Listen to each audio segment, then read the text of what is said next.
selalu ada cerita yang beredar di sekitar kita. Kisah-kisah aneh yang disampaikan dari mulut ke mulut, berubah menjadi legenda urban yang tak lekang oleh waktu. Konon, semua berawal dari pengalaman nyata. Ada yang mengaku melihat, ada yang pernah merasakan, bahkan ada yang tak lagi bisa kembali untuk menceritakan kebenarannya. Apakah ini sekadar cerita untuk menakut-nakuti, atau memang ada sesuatu yang bersembunyi di baliknya? Inilah kisahnya yang menjadi urban legend. Misteri yang terus menghantui hingga sekarang. Di pinggiran sebuah kota kecil yang tenang, berdiri sebuah bangunan besar yang selalu ramai oleh aktivitas manusia. Itulah pabrik cat Fajar Jaya, milik seorang pengusaha bernama Pak Haji Fajar. Dari luar, pabrik itu tampak seperti pabrik pada umumnya. Gudang tinggi dengan dinding berwarna biru pudar, deretan truk pengangkut cat yang keluar masuk setiap hari, serta puluhan buruh yang bekerja tanpa henti. Namun di balik hiruk-pikuk itu, tersimpan rahasia kelam yang tak banyak diketahui orang. Sejak pertama kali berdiri, pabrik cat itu sudah menjadi bahan pembicaraan warga. Bukan karena produknya yang bagus atau harga yang murah, tetapi karena kemajuan yang terlalu cepat. Dalam waktu singkat, Pak Haji Fajar yang dulunya hanya pedagang kecil, bisa memiliki pabrik besar, rumah megah, mobil mewah, bahkan tanah luas di beberapa tempat. Semua orang bertanya-tanya dari mana asal usahanya yang berkembang secepat itu. Luar biasa ya si Haji Fajar itu, ucap salah satu warga di warung kopi. Baru beberapa tahun buka pabrik, tapi sudah jadi orang terkaya di sini. Rezeki orang siapa yang tahu, sahut yang lain. Lagi pula dia dermawan, masjid sering dibangunnya, anak yatim dikasih santunan. Namun, ada juga bisik-bisik yang jauh lebih gelap. Sebagian warga percaya, kekayaan yang diraih Pak Haji Fajar bukan semata hasil kerja keras. Ada yang berani bersumpah pernah mendengar suara jeritan dari arah pabrik pada malam hari. Ada pula yang mengatakan melihat sosok hitam besar berdiri di atap gudang. Cerita-cerita itu terdengar seperti dongeng menakut-nakuti anak kecil, tapi semakin lama semakin banyak orang yang mempercayainya. Di sisi lain, para karyawan pabrik juga menyimpan cerita yang tak berani mereka ungkapkan. Beberapa pekerja menghilang tanpa jejak. Resminya, pihak pabrik menyatakan bahwa mereka berhenti bekerja atau pindah ke tempat lain. Namun anehnya, keluarga korban yang menghilang justru mendapatkan sejumlah uang dalam amplop coklat, seolah-olah diminta untuk diam. Bagi sebagian orang, hal itu hanya kebetulan. Tapi bagi yang lain, jelas ada sesuatu yang tidak wajar. Salah satunya adalah Rudi, seorang pemuda 22 tahun yang baru saja diterima bekerja di pabrik cat itu. Rudi berasal dari desa kecil, anak sulung dari 3 bersaudara. Ia nekat merantau ke kota demi membantu perekonomian keluarganya. Mendapat pekerjaan di pabrik besar seperti milik Pak Haji Fajar, tentu saja sebuah keberuntungan baginya. Hari-hari pertama, Rudi merasa senang. Pekerjaannya tidak terlalu berat, hanya mengawasi mesin pengaduk cat dan memastikan wadah pengisian tidak meluber. Gajinya lumayan, bahkan lebih tinggi dari rata-rata buruh pabrik di sekitar sana. Namun semakin lama ia bekerja, semakin banyak kejanggalan yang membuatnya tidak bisa tenang. Pertama kali ia menyadarinya adalah ketika mendapat giliran lembur malam. Saat itu mesin-mesin pabrik beroperasi seperti biasa. Suara dengungnya memenuhi udara. Tapi tiba-tiba di tengah malam Rudi mencium bau aneh. Bau itu berbeda dari aroma cat yang biasanya menyengat. Bau ini lebih mirip anyir darah yang bercampur amis logam. Ia menoleh ke kanan dan kiri, memastikan tidak ada cat yang tumpah. Tapi semuanya tampak normal. Bau itu semakin menusuk hidungnya, membuat bulu kuduknya merinding. Saat hendak melangkah keluar untuk mencari udara segar, matanya menangkap sesuatu di dinding pabrik. Bayangan hitam yang bergerak sendiri, seolah menempel dan merayap seperti cairan. Rudi tertegun. Dia mencoba berkedip, berharap itu hanya ilusi mata karena lelah. Namun bayangan itu tetap ada, bahkan makin jelas bentuknya. Semacam sosok tinggi dengan tangan panjang menjulur ke lantai. Detik berikutnya, bayangan itu menghilang begitu saja, seperti terserap ke dinding. Jantung Rudi berdegup kencang. Dia menelan ludah lalu buru-buru kembali fokus ke mesin. Sejak malam itu, rasa was-was selalu menghantuinya setiap kali bekerja. Hari berganti minggu, dan Rudi mulai mendengar cerita-cerita dari karyawan lama. Salah satunya dari Sari, gadis sebayanya yang bekerja di bagian pengepakan. Sari terlihat ramah, tapi wajahnya sering menyimpan kegelisahan. "Rudy," katanya pelan suatu sore, "kalau kamu nanti dapat jadwal lembur malam Jumat Kliwon, hati-hati ya. Banyak yang nggak balik kalau sudah masuk giliran itu." Rudy terperangah. "Maksudmu, kemana mereka pergi?" Sari menghela napas panjang, seakan takut ucapannya didengar orang lain. "Nggak ada yang tahu pasti. Ada yang bilang mereka keluar kota, ada juga yang katanya diculik. Tapi aku pernah dengar suara orang menjerit dari arah gudang bawah tanah. Suara itu kayak suara orang disembelih." Rudy merinding mendengar pengakuan itu. Jerry ingin bertanya lebih jauh, tapi Sari buru-buru menggeleng, menyuruhnya untuk tidak banyak bicara. Sejak saat itu Rudy mulai memperhatikan pabrik dengan lebih cermat. Ia menyadari bahwa setiap bulan memang ada beberapa karyawan yang tiba-tiba hilang. Neil, tak ada penyelidikan polisi, tak ada keluarga yang ribut. Semua berjalan begitu saja, seolah sudah menjadi rahasia umum yang tak boleh dibicarakan. Di tengah semua kecurigaan itu, nama Pak Haji Fajar selalu menjadi pusat perhatian. Sosoknya karismatik, pandai bicara, dan selalu tampil sebagai dermawan di depan masyarakat. Namun bagi sebagian karyawan, keberadaannya justru membawa ketakutan. Karena konon, dialah yang menentukan siapa yang akan dipanggil setiap bulan. Pada malam-malam tertentu, terutama menjelang akhir bulan, suasana pabrik terasa berbeda. Lampu-lampu lebih redup, udara lebih pengap, dan mesin-mesin seakan berdengung dengan nada aneh. Rudy pernah mendengar gumaman karyawan lain. Malam ini ada yang jadi tumbal lagi. Ia tidak ingin percaya. Namun semakin lama, tanda-tanda itu semakin jelas. Semakin banyak bukti yang tidak bisa ia abaikan. Hingga akhirnya, sebuah malam yang akan mengubah hidupnya selamanya tiba. Malam itu, namanya masuk ke dalam daftar lembur malam Jumat Kliwon. Dan tanpa ia sadari, ia sedang melangkah menuju pintu gerbang sebuah rahasia kelam yang selama ini tersembunyi di balik kemegahan pabrik cat Pak Haji Fajar. Nama Rudy resmi masuk dalam daftar lembur malam itu. Hatinya berdebar sejak pagi, rasa resah tak kunjung hilang. Sari yang biasanya ramah, bahkan hanya bisa menatapnya dengan tatapan iba ketika melihat namanya ditempel di papan pengumuman. "Kalau kamu bisa, usahakan cari alasan untuk tidak datang," bisik Sari saat jam istirahat.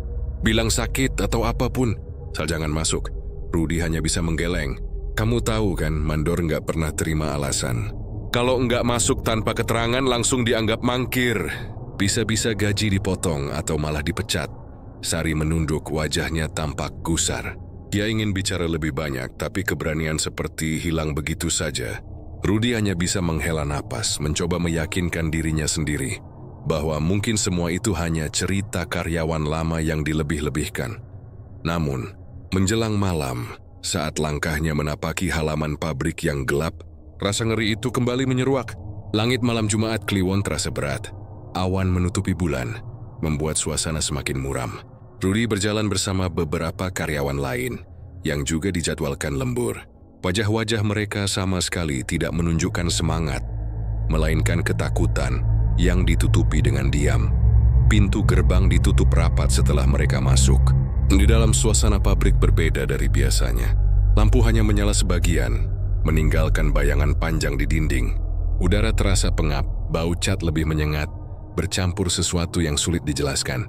Rudy merasakan bulu kuduknya berdiri. Mandor yang bertugas malam itu, seorang pria paruh baya bernama Pak Rano, berdiri dengan ekspresi dingin. Dia mengumpulkan semua karyawan yang lembur, lalu membagi mereka ke beberapa bagian. "Kerja seperti biasa," katanya datar. "Enggak usah banyak tanya. Kalau ada yang aneh, tutup mulut." Rudy menelan ludah. Kata-kata itu seperti peringatan atau mungkin ancaman. Jadi tempatkan di dekat gudang belakang, sebuah tempat yang jarang ia datangi. Gudang itu menyimpan bahan-bahan cairan cat yang sangat berbahaya, katanya. Namun malam itu pintunya terbuka lebar, dan dari dalamnya terasa hawa dingin yang menusuk. Beberapa jam pertama berjalan normal. Mesin berdengung, karyawan sibuk mengangkut dan menuang bahan. Tapi semakin larut, suasana mulai berubah. Rudy mendengar suara-suara asing, seperti bisikan dari dalam gudang. Awalnya ia pikir itu suara angin, tapi semakin lama, bisikan itu terdengar jelas seperti panggilan. "Masuklah, datanglah." Rudy memandang ke arah gudang, mencoba memastikan. Di saat yang sama, ia melihat 2 orang karyawan diseret oleh Pak Rano dan beberapa orang lain. Mereka dibawa masuk ke dalam gudang tanpa penjelasan. Rudy terpaku. Ia ingin bertanya, tapi karyawan lain menatapnya tajam seakan memberi kode untuk diam. Jantungnya berdegup semakin keras. Perasaan buruk semakin menghantuinya. Tak lama kemudian, jeritan terdengar. Bukan jeritan kecil, melainkan teriakan panjang penuh rasa sakit dan ketakutan. Suara itu berasal dari dalam gudang. Karyawan yang bekerja di dekat sana spontan berhenti, tapi segera melanjutkan kerja seolah tak terjadi apa-apa. Rudy hampir tak percaya. Bagaimana mungkin mereka bisa bersikap tenang setelah mendengar jeritan seperti itu? Apakah semua orang di sini sudah terbiasa dengan hal semacam itu? Ia menoleh ke arah Sari yang juga kebetulan masuk lembur malam itu. Wajah gadis itu pucat pasi, matanya berair. Ketika tatapan mereka bertemu, Sari hanya menggeleng pelan seolah berkata, "Jangan ikut campur." Namun rasa penasaran Rudy justru semakin besar. Demi menunggu momen ketika mandor lengah, lalu pelan-pelan mendekat ke arah gudang. Dari celah pintu yang sedikit terbuka, ia melihat sesuatu yang membuatnya hampir menjerit. Di dalam gudang, ada sebuah ruang bawah tanah dengan tangga menurun. Obor-obor dipasang di dinding, dan di tengahnya berdiri sebuah altar dari batu hitam. Di depan altar 2 karyawan yang tadi diseret sudah terikat, tubuh mereka bergetar menahan ketakutan. Lalu muncullah sosok yang paling ditakuti, Pak Haji Fajar. Ia tidak lagi tampak seperti sosok pengusaha dermawan yang sering tampil di acara-acara masyarakat. Malam itu, wajahnya tampak dingin. Matanya merah menyala oleh pantulan cahaya obor, dan mulutnya melantunkan doa-doa dalam bahasa yang tidak dipahami Rudy. Di samping altar, sebuah patung menyeramkan berdiri. Bentuknya menyerupai manusia, tapi wajahnya mirip binatang buas. Dengan mata melotot dan mulut menganga penuh taring, patung itu seakan hidup. Dan setiap kali mantra dibacakan, matanya berkilat merah. Rudy gemetar, kakinya lemas. Zuye ingin perabals dan kabur. Teknik tubuhnya seperti membeku. Zuye hanya sering menyaksikan ketika salah satu karyawan yang terikat itu diseret ke depan altar. Jeritan kembali terdengar, dan Pak Haji menghunus pisau panjang berwarna hitam. Dengan sekali gerakan, pisau itu menoreh tubuh korban. Darah segar mengalir deras ditampung dalam sebuah wadah besar. Rudy hampir muntah, tubuhnya gemetar tak terkendali. Namun ia tetap terdiam. Takut jika sedikit saja bergerak, ia akan ketahuan. Mantra terus dilantunkan. Darah korban kemudian dituangkan ke dalam tong, berisi cairan cat merah. Cairan itu mendidih, lalu memancarkan cahaya samar. Semua orang di ruangan itu berlutut, menyembah patung yang berdiri di altar. Rudy merasa dunianya runtuh. Semua cerita seram yang selama ini ia dengar, ternyata bukan sekadar gosip. Pabrik cat ini benar-benar berdiri di atas perjanjian dengan kekuatan gelap. Cat yang diproduksi bukan sekadar hasil olahan kimia, melainkan campuran darah manusia. Tiba-tiba, sebuah tangan menepuk bahunya. Rudy hampir berteriak, tapi ketika menoleh, ternyata Sari yang menariknya menjauh dari pintu. Wajah gadis itu pucat, tapi matanya memancarkan ketegasan. "Kamu mau mati kalau terus lihat?" bisik Sari. "Ayo pergi." Mereka berdua buru-buru kembali ke tempat kerja masing-masing, berusaha terlihat normal. Tapi hati Rudy kacau balau. Ia tahu kini, dirinya berada di tempat yang sangat berbahaya. Lebih parahnya lagi, ia mendengar kabar mengejutkan dari Sari setelah semuanya usai. Dengan suara bergetar, gadis itu berbisik, "Rudy, aku dengar nama kamu ada di daftar tumbal bulan depan." Kata-kata itu menghantam Rudy seperti palu godam. Dunia seakan berputar. Jody merasa napasnya sesak. Jika benar apa yang dikatakan Sari, berarti waktunya hanya tinggal beberapa minggu sebelum ia menjadi korban berikutnya. Dan sejak malam itu, Rudy tahu hidupnya tidak akan pernah sama lagi. Ia harus menemukan cara untuk keluar dari jerat mengerikan ini sebelum namanya dipanggil menuju altar berdarah di ruang bawah tanah pabrik cat milik Pak Haji Fajar.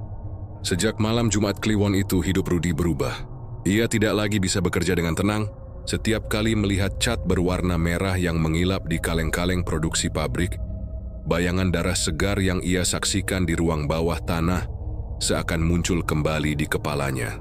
Suara jeritan karyawan malang yang dijadikan tumbal pun masih terngiang di telinganya. Di luar, pabrik tetap berjalan normal.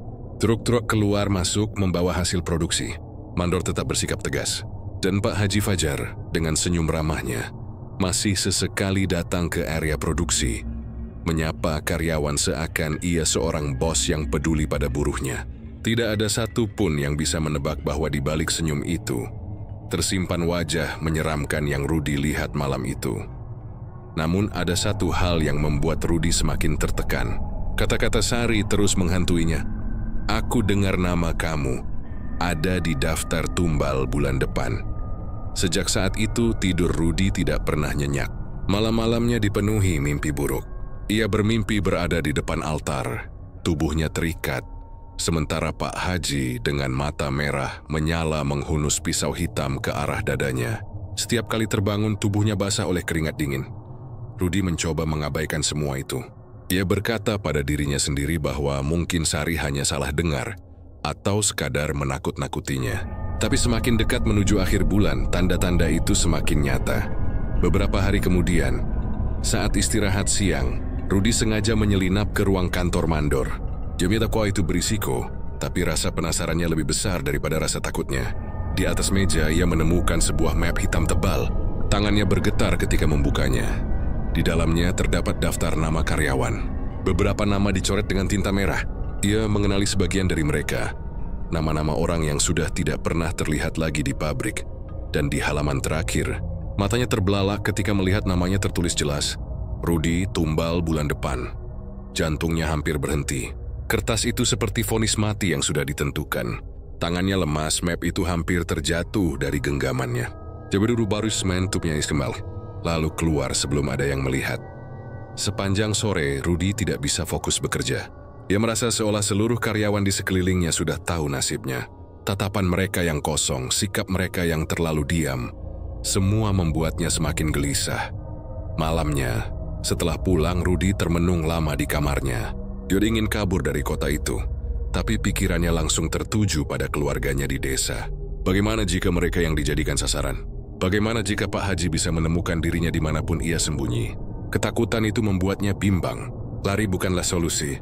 Di Juarolme Sungan Ceralais, keesokan harinya, Rudi menemui Sari.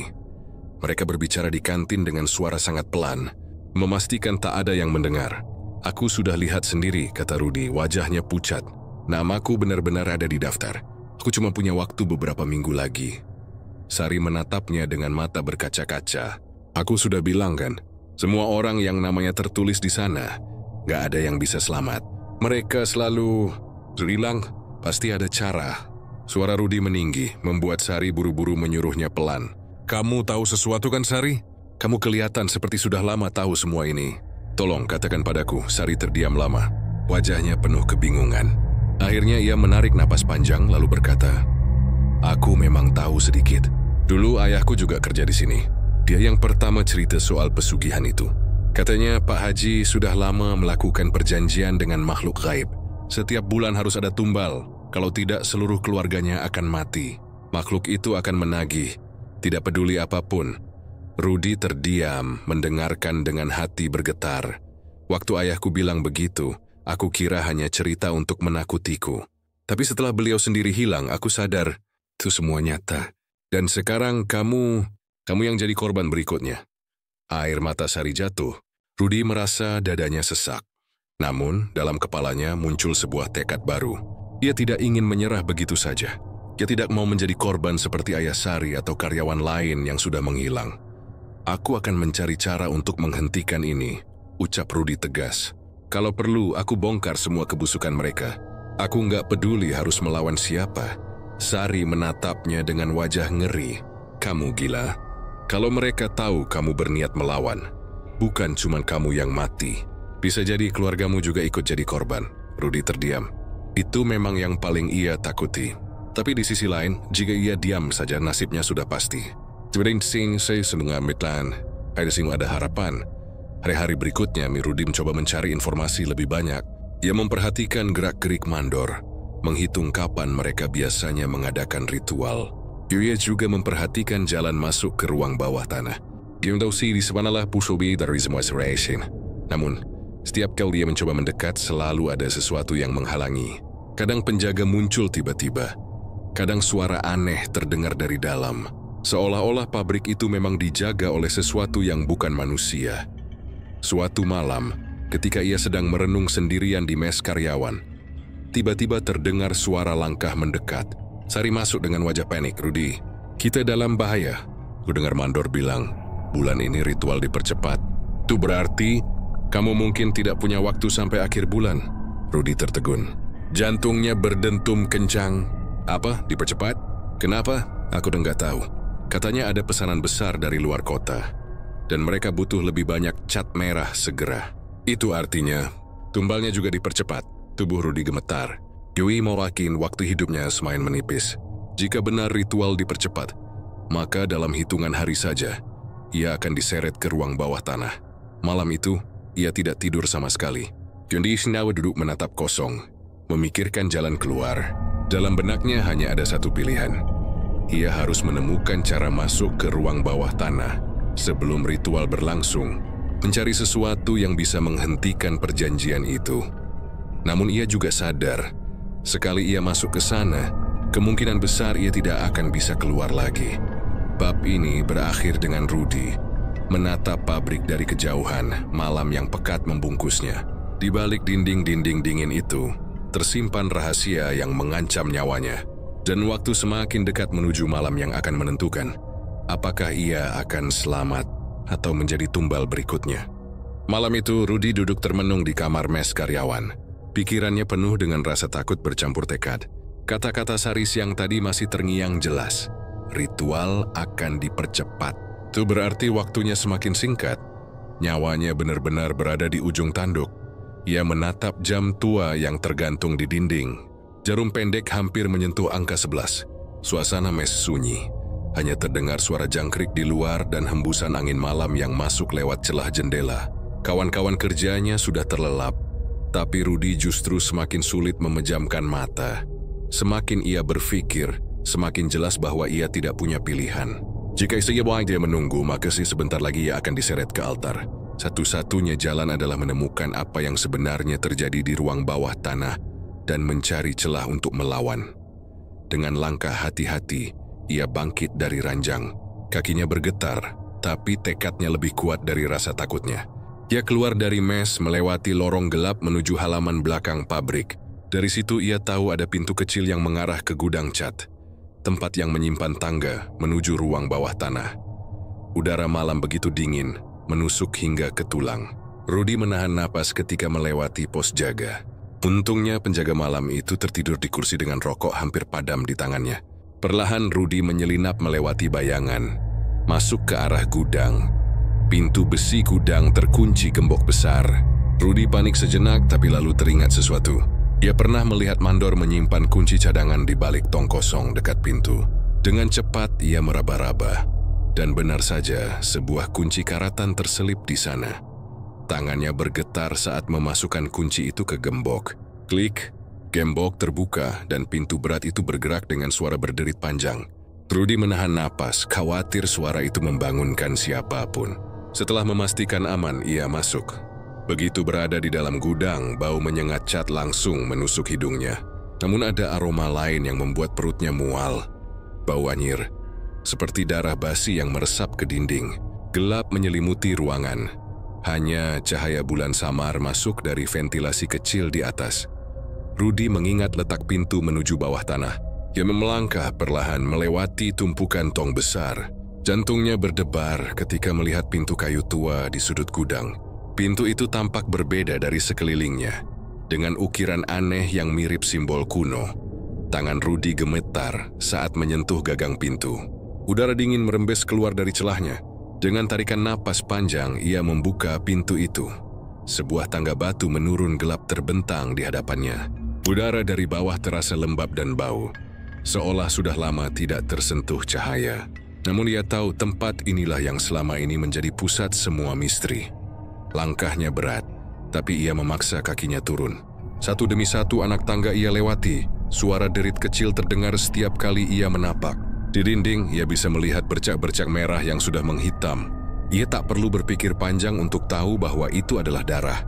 Semakin ia turun, semakin jelas terdengar suara bisikan.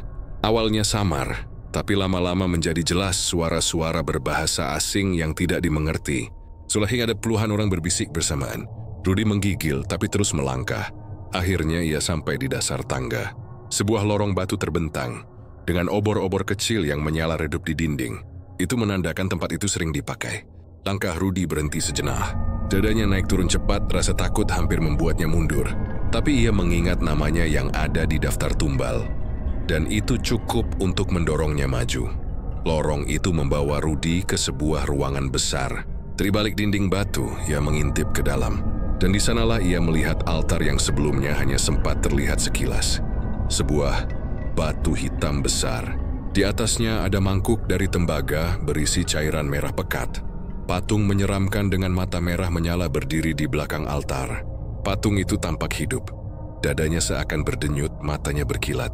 Rudy merasakan hawa panas bercampur aura jahat yang membuat bulu kuduknya berdiri.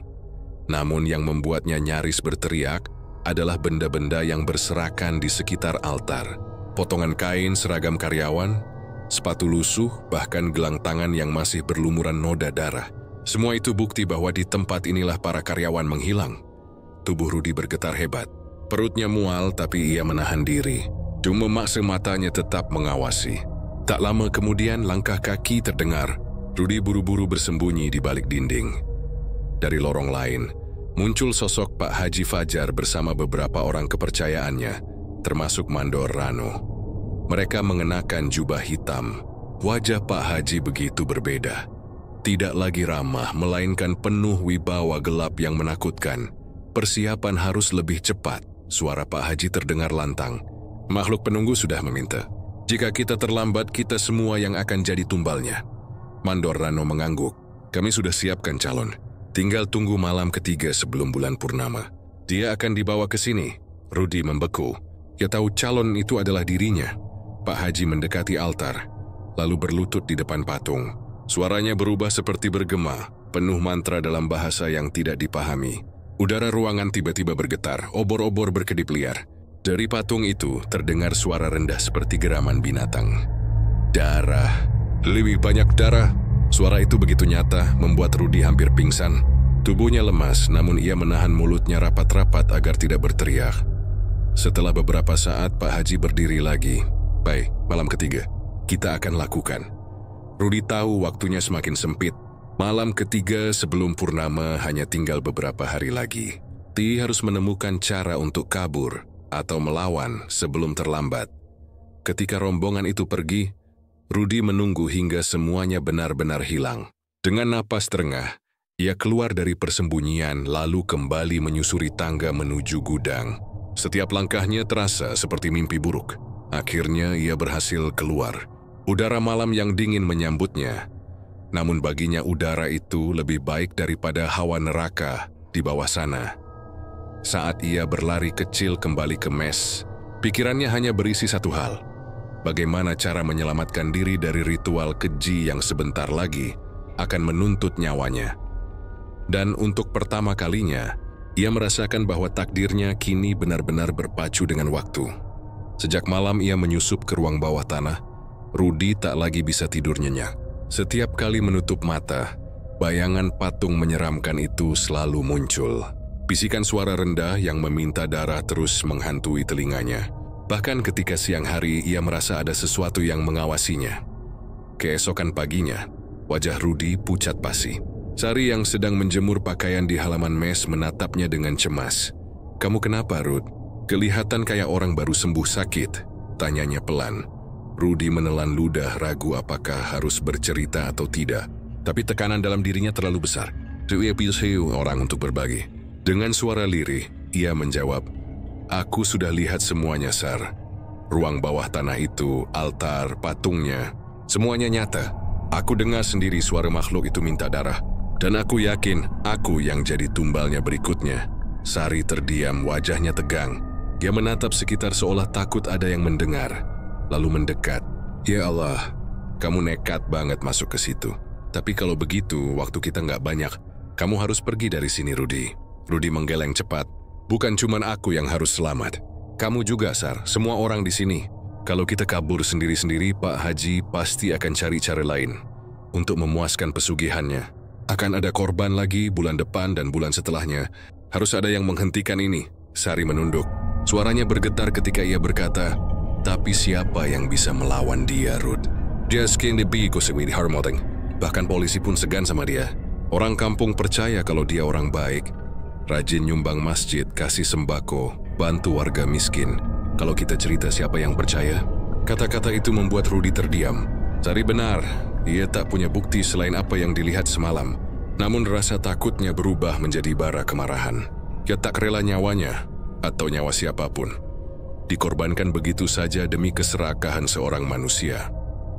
Hari itu, Rudy mulai memperhatikan lebih dalam. Ia mengawasi gerak-gerik mandor Rano dan orang-orang kepercayaan Pak Haji. Ia melihat bagaimana mereka selalu membawa tong besar ke gudang.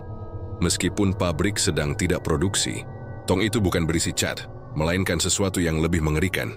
Dari celah kecil, Rudy mencium bau anyir yang sama dengan yang ia hirup di ruang bawah tanah. Sore harinya, ketika jam kerja usai, Rudy memberanikan diri mendekati Ujang, karyawan tua yang sudah lebih lama bekerja di pabrik itu. Ujang terkenal pendiam, jarang bicara dengan siapapun, tapi sorot matanya menyimpan sesuatu.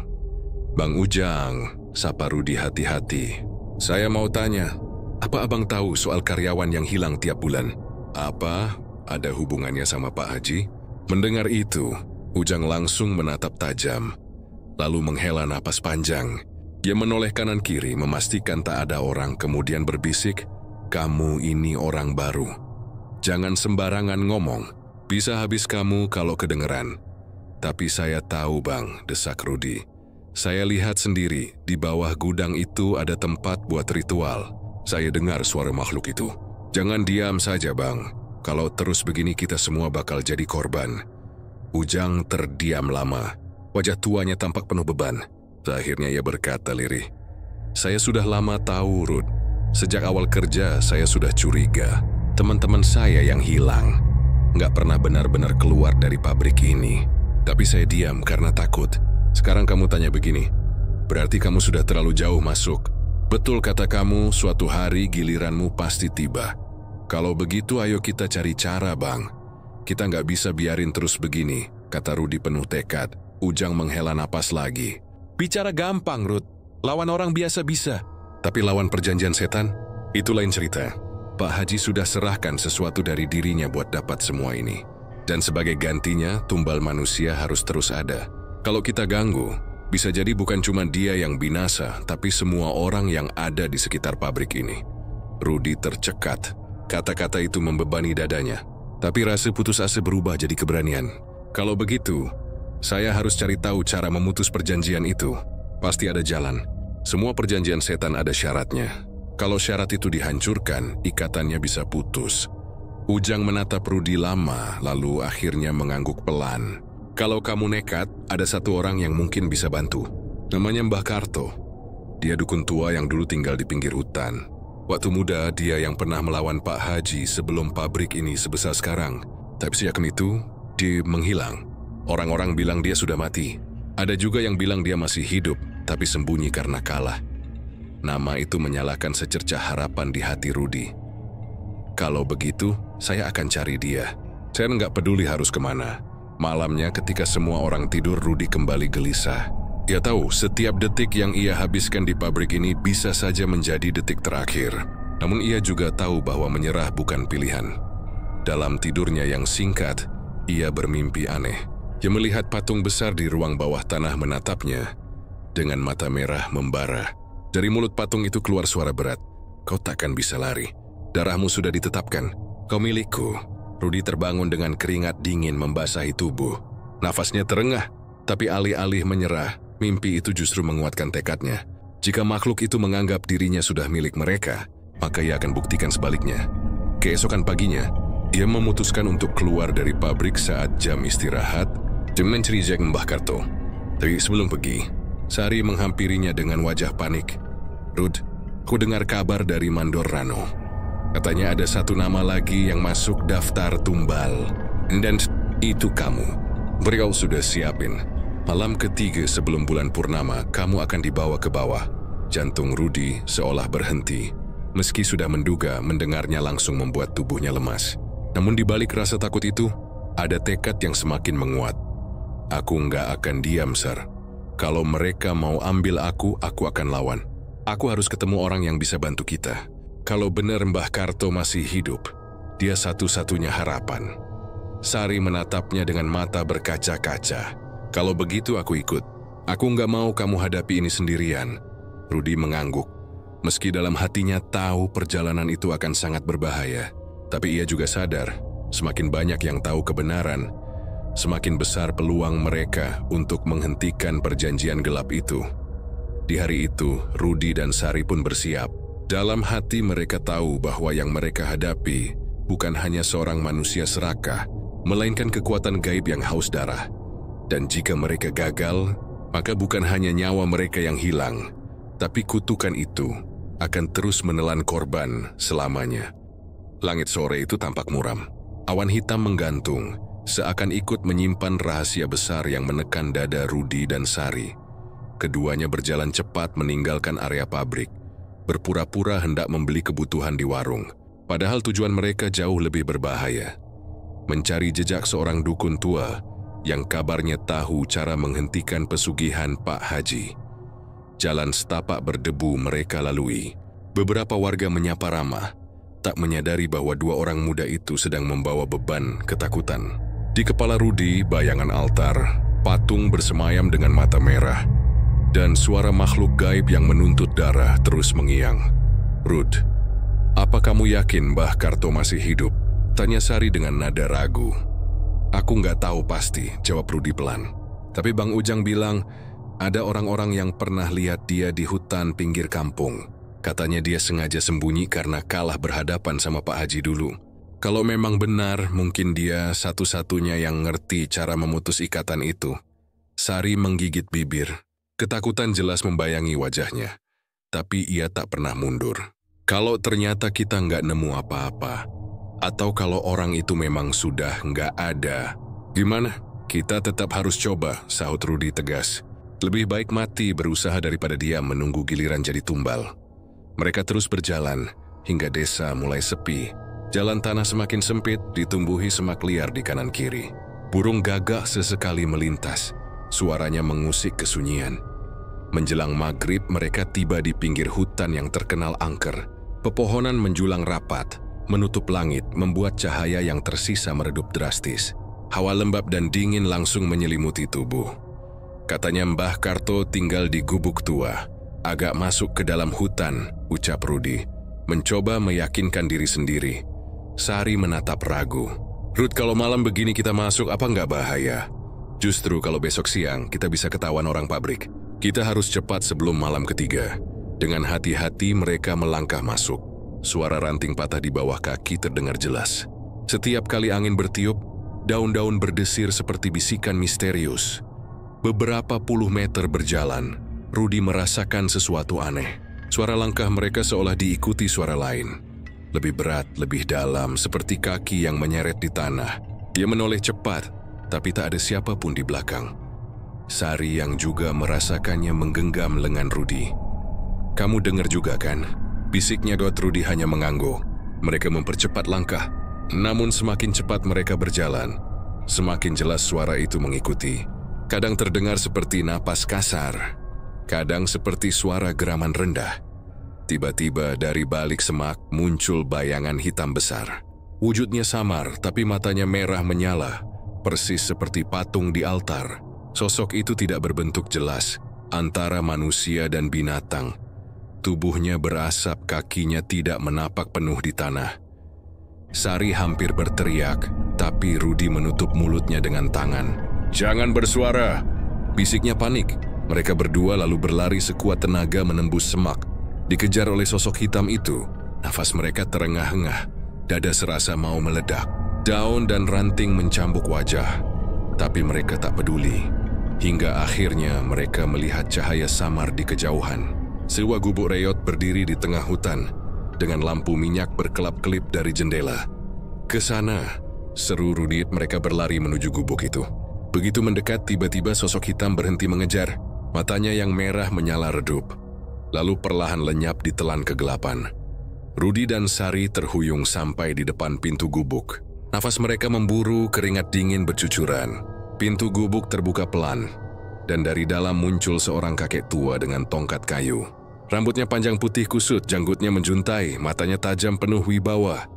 "Apa yang kalian cari datang malam-malam begini?" Suara kakek itu serak namun berwibawa. Rudi menelan ludah lalu memberanikan diri. "Apakah ini rumah Mbah Karto?" Kakek itu mengerutkan dahi, menatap mereka lama lalu mengangguk pelan. "Ya, aku Karto. Siapa kalian dan kenapa makhluk hitam itu mengikutimu sampai sini?" Sari yang masih gemetar hampir menangis. Rudi lalu menceritakan semuanya. Tentang pabrik cat, tentang Pak Haji Fajar, tentang tumbal karyawan, hingga tentang dirinya yang sudah ditetapkan jadi korban berikutnya. Mbah Karto mendengarkan tanpa menyela, hanya sesekali menghela napas panjang. Setelah cerita selesai, ia menutup mata sejenak, lalu berkata lirih, jadi dia masih melanjutkan perjanjiannya. Bahkan sampai sekarang darah manusia tetap jadi tumbalnya. "Kami nggak tahu harus gimana, Mbah," kata Rudi penuh harap. "Kalau memang benar Mbah tahu cara menghentikannya, tolong ajari kami.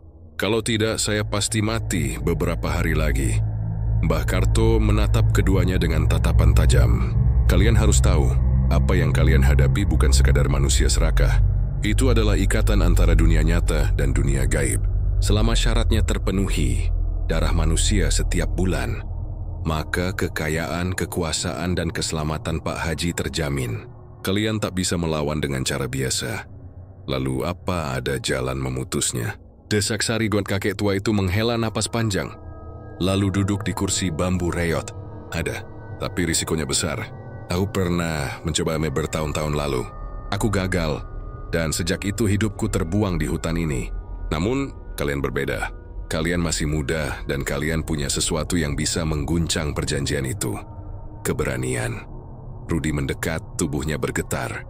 "Apa yang harus kami lakukan, Mbah?" Mbah Karto menatap lurus, suaranya dalam.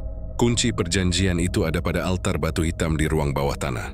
Patung yang kalian lihat hanyalah perwujudan makhluk penunggu. Untuk memutus ikatan, altar itu harus dihancurkan dengan ritual penolak yang sepadan. Ritual darah, tapi bukan darah sembarangan, melainkan darah orang yang menolak jadi korban. Dengan kata lain, darahmu sendiri, Rudi." Rudi tercekat.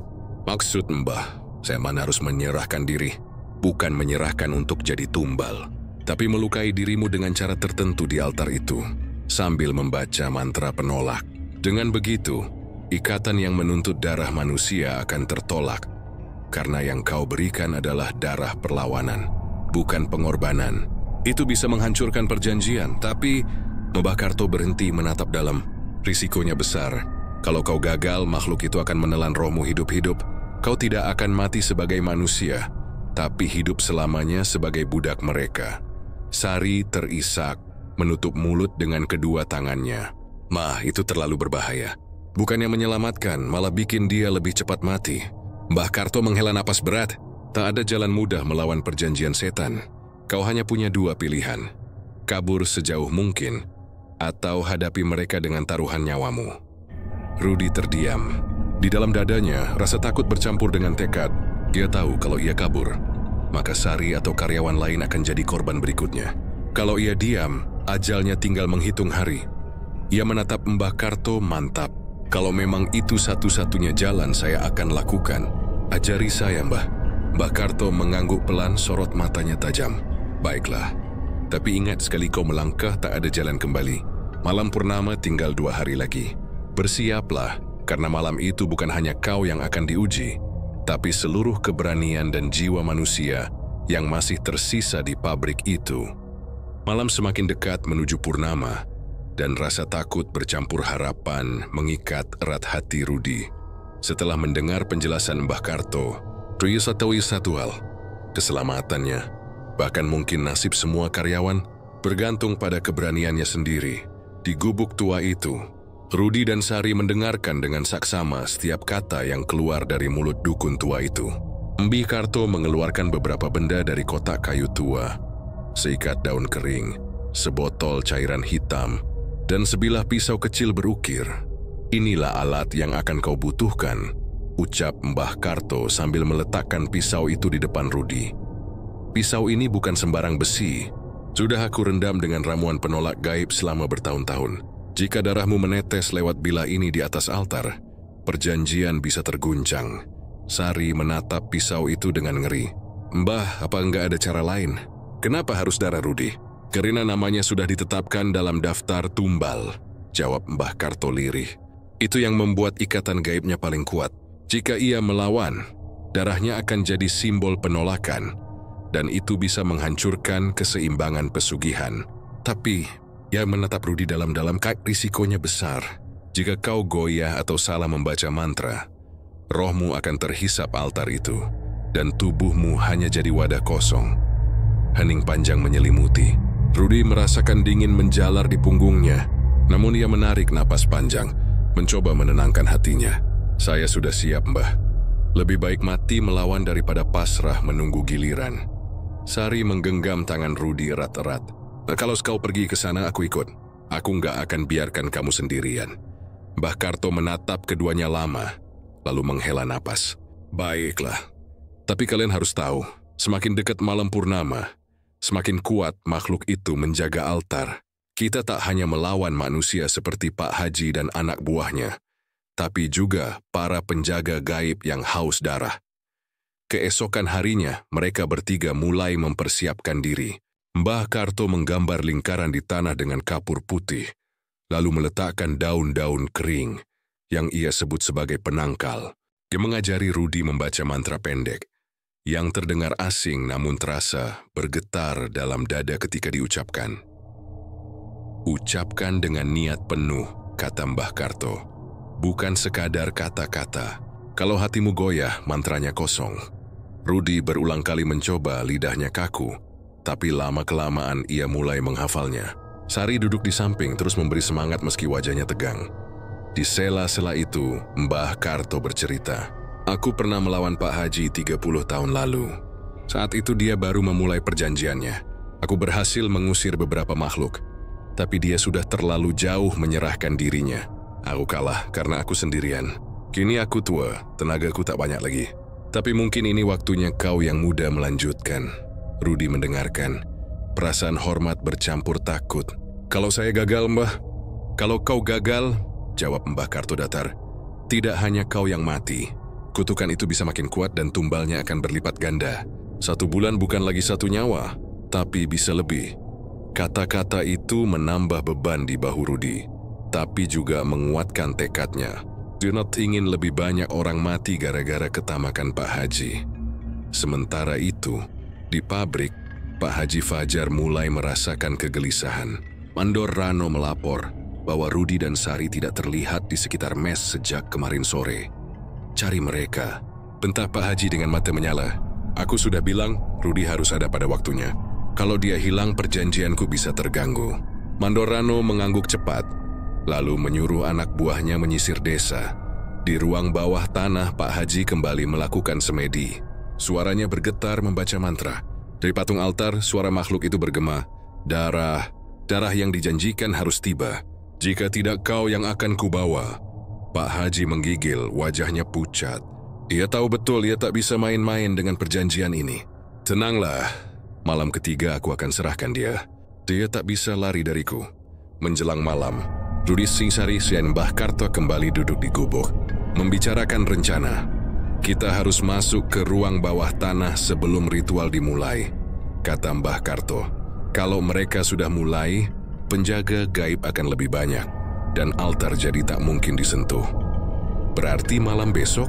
Tanya Rudi. Ya, malam besok tepat sebelum purnama. Kita harus lebih dulu dari mereka. Sari menelan ludah, wajahnya pucat. Kalau ketahuan, kita pasti dibunuh, kan?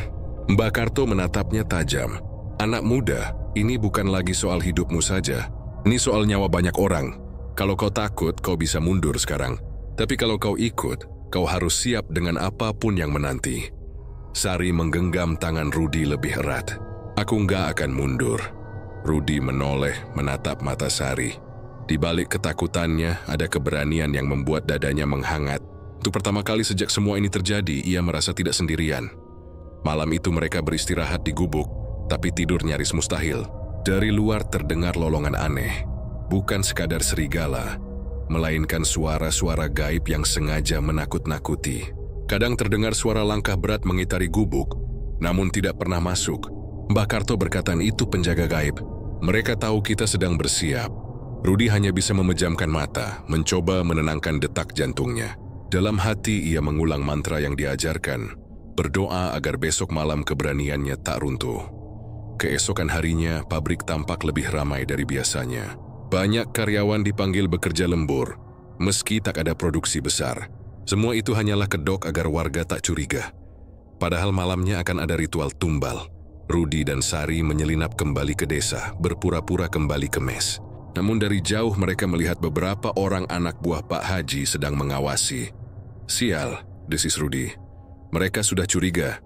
Sari menggenggam tangannya menahan panik. Kalau mereka tahu kita ke hutan, habislah kita. Rudi mengangguk. Mereka buru-buru mengubah arah. Berjalan santai seolah tak terjadi apa-apa. Namun di belakang jelas terlihat beberapa orang mengikuti dengan tatapan mencurigakan. Malam semakin dekat. Waktu semakin sempit. Di gubuk Mbah Karto menyiapkan segala sesuatu. Pisau berukir sudah dipoles dengan cairan hitam. Daun-daun penolak sudah dikeringkan. Dan mantra terakhir diajarkan. Rudi, kata Mbah Karto tegas, ingat baik-baik, saat kau berada di depan altar, jangan biarkan rasa takutmu menguasai. Tusukkan pisau ini ke telapak tanganmu. Biarkan darah menetes ke batu, lalu bacakan mantra. Jika berhasil, altar itu akan retak, dan makhluk penunggu akan kembali ke asalnya. Rudi menggenggam pisau itu, merasakan dingin logam menembus kulit. Kalau aku gagal? Kalau kau gagal, jawab Mbah Karto datar, semua yang ikut bersamamu akan mati. Tubuhmu akan jadi persembahan, dan rohmu akan terikat selamanya. Hening panjang kembali jatuh. Sari menatap Rudi dengan mata berkaca-kaca, tapi tak berkata apa-apa. Dalam genggaman tangannya, Rudi merasakan kekuatan yang membuatnya teguh. Malam itu, mereka bertiga bersiap memasuki pabrik, dengan hanya satu tujuan, menghancurkan altar, meski harus bertaruh nyawa. Namun di saat yang sama, di ruang bawah tanah Pak Haji sudah bersiap dengan jubah hitamnya. Senyum licik mengembang di bibirnya. Besok malam darahmu jadi milikku, Rudi, gumamnya. Dan kekayaanku tak akan pernah habis. Malam itu tiba dengan langit yang dipenuhi awan tipis. Seakan sengaja menutupi wajah bulan yang kian membesar menuju purnama. Udara terasa lebih dingin dari biasanya. Angin berhembus membawa aroma besi karat dan bunga melati yang menyengat. Rudi, Sari, dan Mbah Karto berjalan pelan di antara pepohonan menuju pabrik. Langkah mereka nyaris tak terdengar. Setiap detik terasa seperti jarum jam yang menusuk jantung, menegaskan betapa sempit waktu yang tersisa. Pabrik tampak gelap dari luar. Hanya beberapa lampu redup yang dibiarkan menyala. Tapi dari kejauhan, samar-samar terdengar alunan gamelan pelan yang bercampur dengan suara gong berat. Suara itu bukan berasal dari ruang kerja, melainkan dari bawah tanah, tempat altar pesugihan berdiri. Mbah Karto menghentikan langkah, lalu berbisik lirih. Mereka sudah mulai persiapan. Kita harus bergerak sekarang, sebelum ritual mencapai puncak. Dengan hati-hati mereka menyelinap melewati pagar samping yang sudah berkarat. Rudi mengingat betul jalur menuju ruang bawah tanah. Ia pernah melihat sekilas pintu rahasia itu saat bekerja lembur.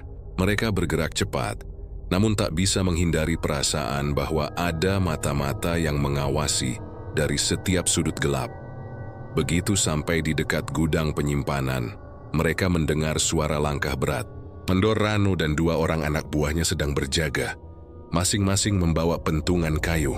Wajah mereka terlihat tegang, seolah tahu malam ini bukan malam biasa. Rudi menahan napas. Jika mereka bertiga nekat menerobos, pasti akan ketahuan.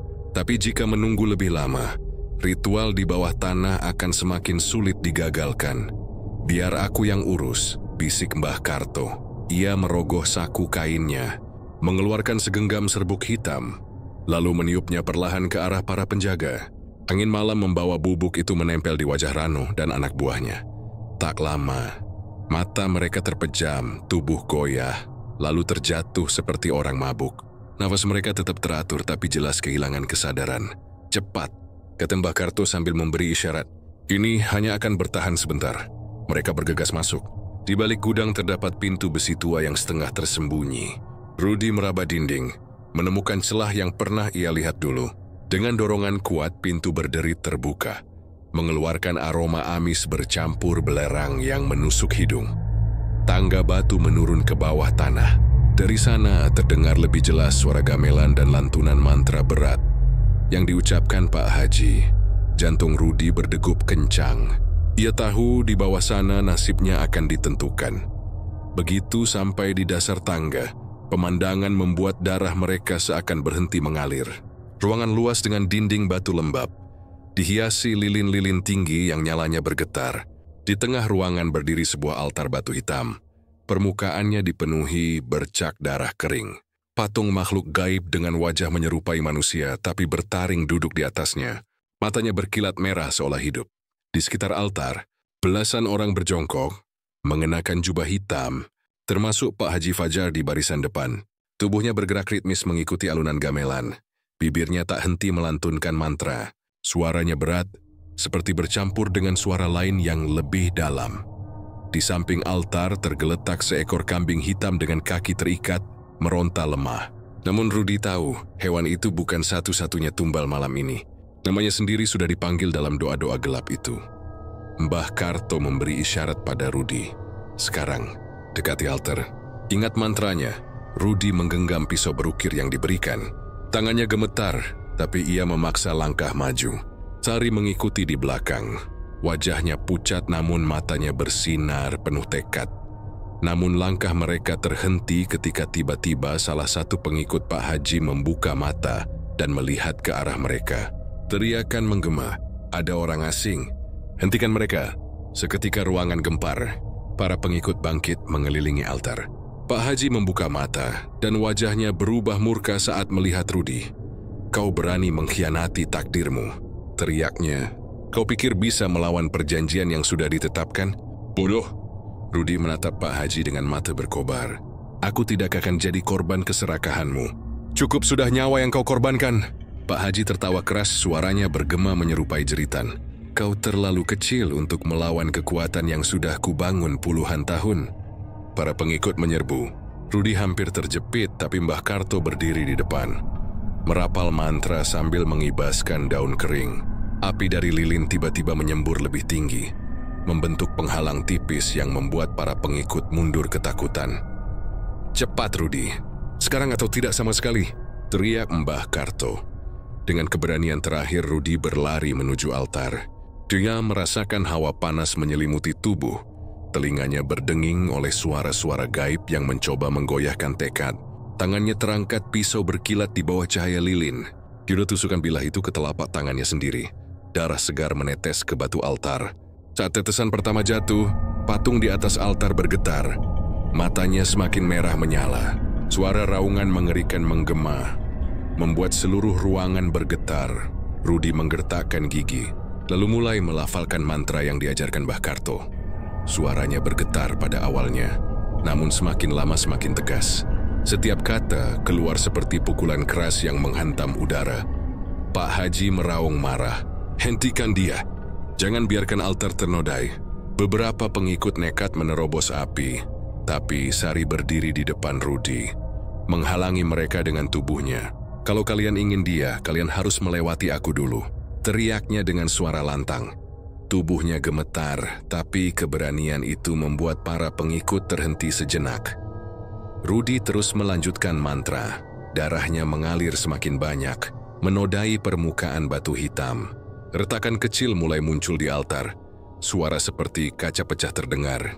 Patung makhluk itu menjerit, suaranya menusuk telinga semua orang di ruangan. Pak Haji panik. Dia meraih sebuah pisau besar dan berlari ke arah Rudy.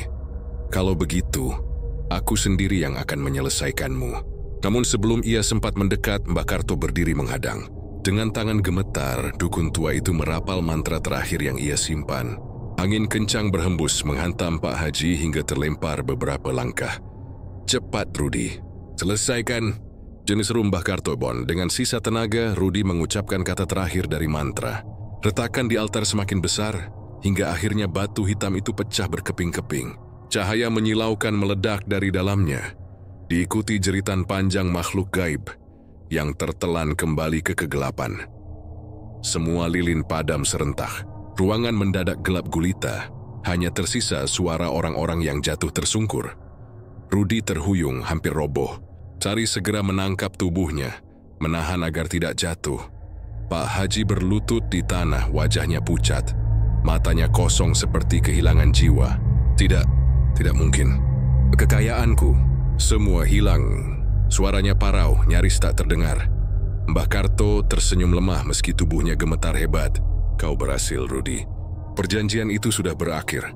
Namun senyum itu hanya bertahan sebentar. Tubuh Mbah Karto roboh, napasnya terhenti. Joyosa mengorbankan sisa tenaganya untuk membantu. Rudi dan Sari terdiam, duka menyelimuti. Tapi di balik itu ada rasa lega yang tak bisa disangkal. Mereka tahu malam itu, rantai pesugihan yang menjerat pabrik akhirnya patah. Di luar awan yang menutupi bulan bergerak perlahan. Purnama bersinar terang untuk pertama kalinya, tanpa bayangan menyeramkan. Pagi itu, sinar matahari menembus pepohonan dengan tenang, seolah dunia baru saja dibersihkan dari kegelapan panjang. Pabrik cat milik Pak Haji Fajar tampak muram. Pintu-pintu gudang terbuka lebar, sementara karyawan berdiri berkerumun di halaman. Mereka tampak bingung, sebagian berbisik dengan wajah ketakutan.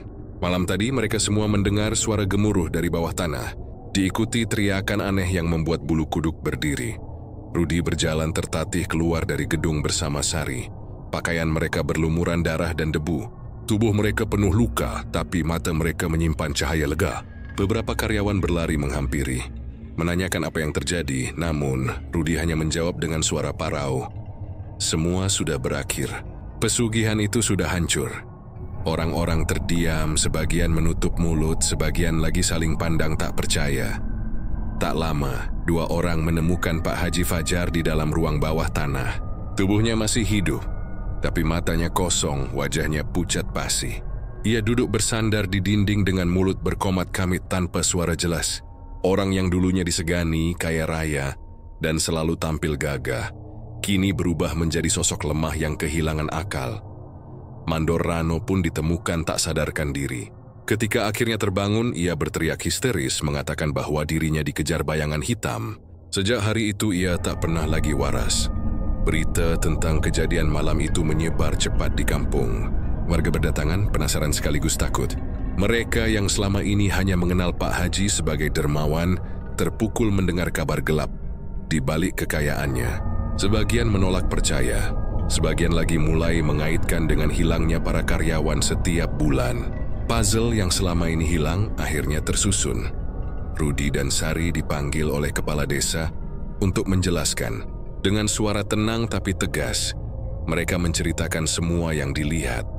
Ruang altar, patung menyeramkan, darah tumbal, hingga bagaimana Mbah Karto membantu mereka menghancurkan perjanjian. Wajah kepala desa memucat mendengarnya.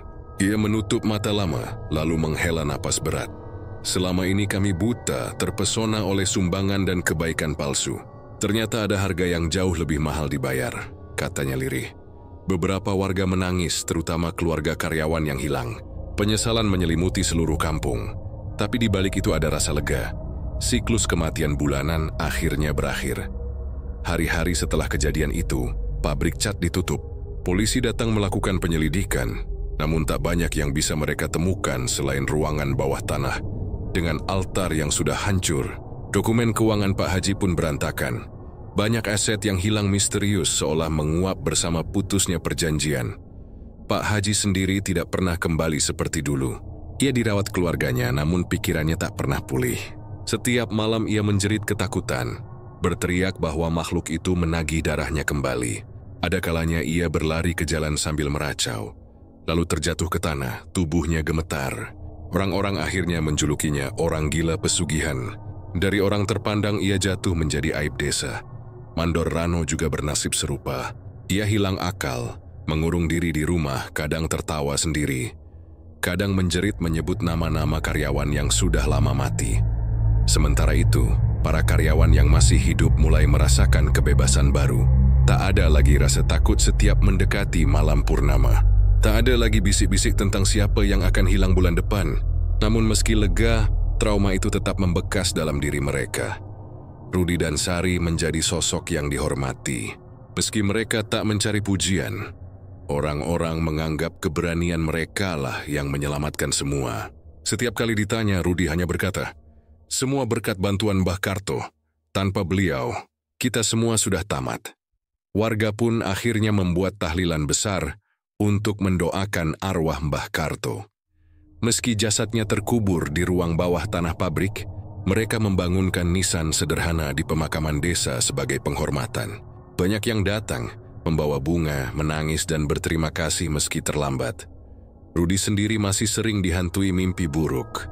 Kadang ia melihat patung menyeramkan itu kembali utuh, menatapnya dengan mata merah menyala. Kadang ia mendengar suara berat berbisik di telinganya, "Kau selamat kali ini, tapi darahmu masih kusesap." Namun setiap kali ia terbangun, Sari ada di sisinya, menggenggam tangannya erat. Itu cukup untuk membuatnya tenang. Beberapa bulan berlalu, pabrik cat yang dulu megah kini terbengkalai. Dindingnya ditumbuhi lumut, kaca-kaca pecah dan atapnya bocor. Orang-orang tak lagi berani masuk ke dalam, meski sudah tidak ada kekuatan gaib di sana. Kenangan akan tumbal dan jeritan malam masih terlalu segar. Desa perlahan kembali tenang. Tapi cerita tentang Pak Haji Fajar menjadi legenda kelam. Tuya anak-anak dilarang bermain dekat pabrik. Orang tua sering mengingatkan, jangan serakah, jangan sampai bernasib seperti Haji Fajar. Kaya raya bukan berarti berkah kalau didapat dari jalan yang salah. Rudi dan Sari memilih meninggalkan desa beberapa waktu kemudian. Mereka merasa harus memulai hidup baru di tempat lain, jauh dari bayang-bayang pabrik. Dengan sedikit tabungan dan bantuan warga, mereka pindah ke kota kecil, mencari pekerjaan sederhana tapi halal. Sebelum berangkat, Rudi berdiri lama di depan gerbang pabrik yang berkarat. Ia menatap gedung kosong itu, hatinya campur aduk. Riduka karena terlalu banyak nyawa melayang, tapi juga ada kebanggaan karena ia bisa menghentikan lingkaran setan itu. Semoga semua arwah yang sudah jadi korban tenang di sisinya, gumamnya pelan. Sari menggandeng tangannya. Yang penting sekarang kita hidup dengan cara yang benar. Rud, jangan sampai keserakahan lagi-lagi menjerat manusia. Rudi tersenyum tipis, lalu melangkah pergi tanpa menoleh lagi. Bertahun-tahun kemudian, kisah pabrik cat Pak Haji Fajar masih dibicarakan orang. Ada yang menambah bumbu cerita, mengatakan bahwa arwah para korban masih gentayangan di sana. Ada pula yang percaya bahwa jika seseorang berani tidur semalam di dalam pabrik itu, ia bisa mendengar gamelan gaib dan suara bisikan tumbal. Namun bagi Rudi dan Sari, semua itu hanya bayang-bayang masa lalu. Jonggite Pendingsberg sudah menutup satu bab gelap dalam hidup dan membuka lembaran baru dengan harapan serta doa. Dan di dalam hati Rudi, ia selalu menyimpan pesan Mbah Karto di malam terakhir sebelum jatuh. Jangan pernah biarkan darah manusia jadi alat untuk menukar kekayaan. Karena setiap perjanjian dengan setan hanya berakhir pada kehancuran. Pesan itu menjadi pegangan hidupnya, sekaligus pengingat bahwa keserakahan manusia bisa lebih menakutkan daripada makhluk gaib manapun.